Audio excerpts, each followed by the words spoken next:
Hi, today we're going to talk about 2024 recap for me. Kind of realized through these videos I haven't really explained what I do for eBay or what I do for reselling and how I make it possible to be on eBay full time as a costume jewelry reseller. So I only sell what lots of people call fake jewelry, or it's not like a knockoff fake. It's more like a not real. So I mostly sell things that aren't gold, aren't silver. They just have value for their beauty and their time period that they were made. I try to stick to vintage jewelry. I enjoy vintage jewelry the most, but I will pick up some good modern jewelry now and then. So I thought I would share my year in review on 2024 to show you that I've applied my how I've applied my theories and my processes and everything I kind of preach to people on the bookkeeping side of it, and just how important all the business rules are into my own business. So I'm going to share my screen here. I'm always very transparent. I have no problem sharing things I learn, sharing things that I do. So right here is a report for our January 1st to December 31st of 2024 in my reselling. If you don't know how to get to this screen for yourself, you just go up to the performance and then go down to your sales tab. And then you can pick the amount, the period, last year, 30 days, whatever it is, compared to, you can customize it or it'll just do it the same period of prior year. Make sure you hit generate report anytime you change anything in that to bring up the current information. So here you'll see the year. My total sales on eBay for that calendar year was $145,101.06, and that was up 37% from last year or previous year. And I was really shooting for a 30% growth overall, so I'm happy with that. As you become more mature in your business, as you do more, you sell more, you know more, and your business grows, it does become harder to like obtain that kind of growth year over year. So don't be discouraged if you're not. And you're going to have different, we're not just in this year, hopefully. Hopefully, this is a long-term game. Some year you might have a 50% increase. Some years you might be down a little. All we need to do is reflect on it. Is there something we could have done to be better? And if the answer is no, and we're being honest with ourselves, then just keep moving forward. Don't let those numbers get you down. Here's the number of tax and fees collected by eBay from my customers. Here's my selling costs. So that is the eBay fees that I paid. This would also be my shipping and handling because I buy all labels through eBay. If you don't buy your postage through eBay, you need to add that cost to this number to get your total selling costs because it will not be accurate. So your ASP, it's the same way. ASP does include your shipping. So it's a little skewed sometimes when we just look at it. So make sure that we know what's in our selling costs, promoted listing fees, the final value fee, and the shipping if you buy it off of eBay. Here's my net sales. This to me is the most important number that we ever see on eBay. Mine was 81,910 for 2024. And this is after you take off this number. So it's a simple equation of the total sales minus the selling costs or my net sales. And this, of course, just does not include my cost of goods. It doesn't include any overhead I have. If you have a storage unit, if you have anything you work out of a warehouse, all that needs to come out of that to get your true net profit for the year. And you also will need to take into consideration packing materials if you have that. Anything that we use inside of our business that is strictly business, we really need to take that off of that number to get a true sense of what we're putting in our pocket, so to speak.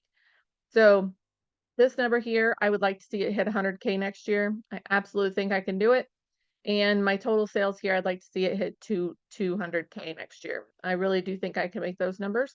And hope you guys follow us along at Reseller Revenue Facebook group and on Patreon to see how we make those things happen, because I've seen such explosion in people's sales that I coach, because I do offer one-on-one coaching, and you can find information on that at those places also. And just see how people have grown. And we're all in different stages of our life. You may be in a like grow mode. Hey, my kids are older, or maybe I don't have any kids and I can just hit it hard and blow up this business. Or maybe you're in a retirement stage of your life and you want more time to yourself and your family. And so we're all going to have different goals. And so we should not be competing against each other. We should always just be competing with ourselves. So, and the goals that we are setting for ourselves. So here's just a little bit of breakdown here. I really, really try to get my repeat buyer numbers up. So that's a really important number to me. I want more repeat buyers. I want those multi-quantity orders. I want to make sure my customers are coming back. Some niches, it's not going to be as easy as others. Here's how my sales per category broke down. And this doesn't really shock me at all. I kind of have a soft spot for brooches. I like listing brooches. I like sourcing brooches. So 37.91% of my sales was from the brooch category, vintage brooches. And then it was followed by vintage necklaces, and then sets, and then bracelets, and then earrings. So that kind of just shows you. And I was up 117% in the brooch category, which doesn't shock me either. I had some real high-end ones this year. And by high end, I still mean they were costume. They were just good costume. So that kind of shows you how it breaks down the item sales versus my shipping versus my taxes. Another number I wanted to show you that I forgot was right here. See my quantity sold? My quantity sold is 4,802. That was down 18.3%. So I sold 18.3% less items for that much more money, for at least a 37% increase across the board. So I did less work, less items, but I had better sales. And that was my whole goal of 2024, was to try to get rid of the things like, the $10 items, the $12 items, and maybe not go high end all the way, but at least take out those lower price items that I had to feed so many more into eBay to get my money back. So I did accomplish that. It's still work in progress. My store is not perfect. I'm working on my stuff every day, just like I help the group members every day. So a few things I wanted to comment while we were talking about this subject was that, like I said, I sell vintage costume jewelry for the most part. I've gotten better at sourcing, and I would like to improve on sourcing this year. So I average anywhere usually from 14 to 16, sometimes $17 net profit per item per week, which is a number I keep a really tight look on. I want to know what my net profit per week average was for each item, because that shows me, okay, that's what I get to put in my pocket before taking out. That does include my cost of goods, by the way. But I have to take out overhead. So basically all that has to come off of that is overhead. But if I have a net profit per item and I realize it's $5, well, that's not good, right? So if I'm keeping track of those numbers, I know where I'm at throughout the year, then I can make little adjustments, or it just kind of gives us reality checks sometimes. We all need a good reality check sometimes. So when we go through that, make sure it's worth your time. If you're getting a $5 net profit per item on average for that week, maybe you just had more cost of goods that week. It's okay. But we have to be able to explain it. It can't just keep going on. And if we track it every week, it lets us pause and think about those things. So this year, I'm really, really trying to hit towards the $20 per item net profit every week per item. I think that's going to get me closer to my goals.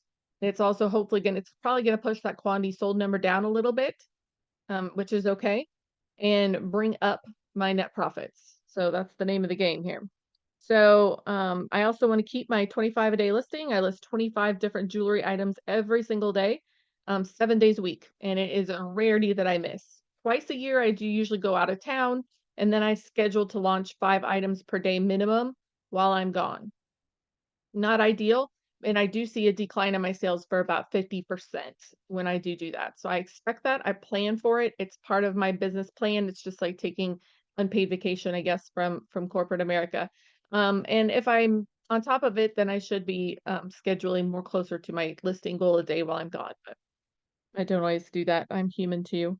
I'm running a 6-month sell-through rate currently.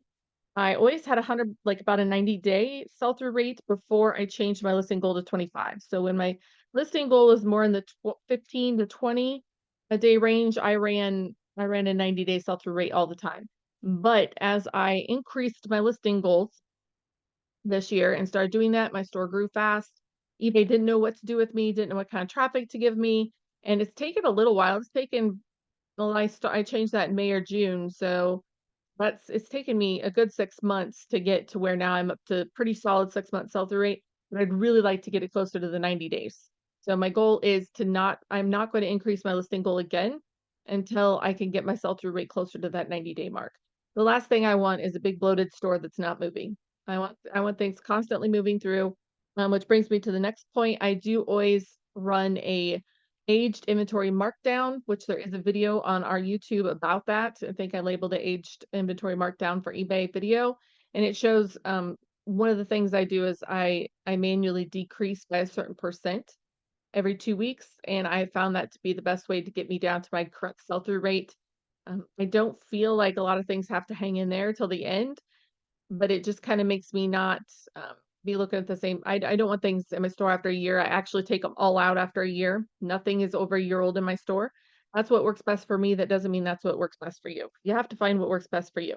But I think we all need some kind of aged inventory markdown process within our business. In the group, I talk a lot about processes. I talk a lot about rules, have all the rules for your business. And if we're running a business based on rules and processes, we don't have time for emotion to get into play. Like if you're, oh, I've had a bad couple sales days and I'm going to run a 50% off sale. Like that's an emotional decision, not a business decision. And I try to run my business based on business decisions only. So I know I'm capable. I know I can make this happen for this next year. Keeping tabs on myself, like I said, at least checking in with myself on a weekly basis is really important, and sourcing better. I have found that the onesie, twosies, picking up, things don't really work for me with the higher listing goals.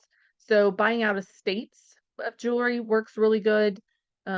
Estate sales, I do still go to garage sales because that's kind of the same thing around here. People dump an estate there once in a while. But the personal connections have become really important in my sourcing. So make those connections, get yourself out there, run those ads. Right? What are you afraid of? That somebody's gonna see it and roll their eyes or like, what are they doing? Or who cares?